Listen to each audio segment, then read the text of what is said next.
জনতার দল বিজেপির সদর দপ্তর সল্টলেক মলবনের কাছে যে হেডকোয়ার্টার্স, এখানে যে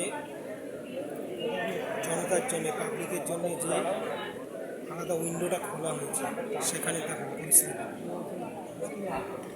মোটামুটিভাবে প্রতিদিনই কিন্তু কম বেশি হাজার হাজারে লোক আসছে। কিন্তু ওরা কিন্তু দুটো দিন কম বেশি সোম এবং মঙ্গলবারের মধ্যে ফিক্সড করে কাজগুলো করছে। কারণ সুরেন্দ্রবাবু প্রথম পর্যায়ে কন্টিনিউ 3টে সপ্তাহ আসলেও এরপরে কিন্তু টাইম দিতে পারছে। ফলে অন্যান্য অফিসিয়াল যারা আছে তারা